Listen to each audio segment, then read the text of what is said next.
பகவத் கீதை முதல் அத்தியாயம் அர்ஜுன விஷாத யோகம்.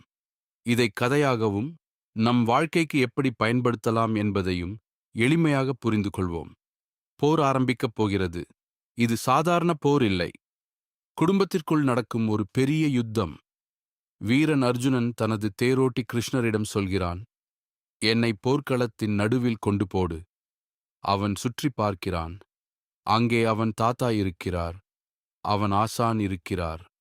அவன் உறவினர்கள், நண்பர்கள் எல்லாம் இருக்கிறார்கள். அந்த காட்சி பார்த்தவுடன் அர்ஜுனனின் மனம் உடைந்து விடுகிறது. அவன் சொல்கிறான், இவர்களை நான் எப்படி கொல்லுவேன்?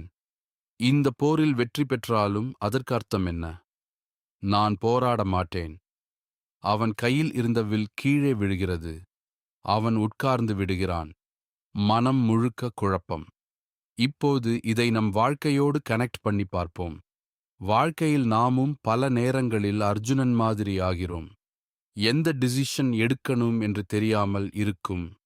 சரி என்ன, தவறு என்ன என்று குழப்பமாக இருக்கும். முதல் லெசன்: குழப்பம் வருவது தவறு இல்லை, அது வாழ்க்கையின் ஒரு பகுதி. இரண்டாவது லெசன்: அர்ஜுனன் இமோஷனலாக முடிவு எடுக்கிறான். நாமும் அப்படித்தான். கோபத்தில் பேசுவோம், சோகத்தில் முடிவு எடுப்போம். ஆனால் உண்மை என்ன?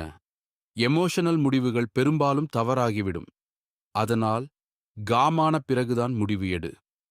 மூன்றாவது லெசன்: அர்ஜுனன் ப்ராப்ளமிலிருந்து ஓட முயற்சி செய்கிறான்.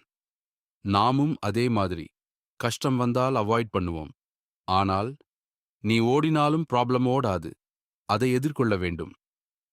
நான்காவது லெசன்: அர்ஜுனனுக்கு கிருஷ்ணர் இருந்தார், ஒரு கைடு. நமக்கும் தேவையே. நல்ல நண்பர், ஆசிரியர், பெற்றோர். சரியான ஆலோசனை வாழ்க்கையை மாற்றும். ஐந்தாவது லெசன்: அர்ஜுனன் ஆரம்பத்தில் வீக், ஆனால் அது முடிவு இல்லை. அதுதான் மாற்றத்தின் தொடக்கம். பிரேக் டவுன் தான் பிரேக் த்ரூ ஆக மாறும். இப்பொழுது சுருக்கமாக: குழப்பம் வந்தாலும் கவலைப்படாதே. உணர்ச்சியில் முடிவு எடுக்காதே. பிரச்சனையிலிருந்து ஓடாதே. சரியான வழிகாட்டியை தேடு.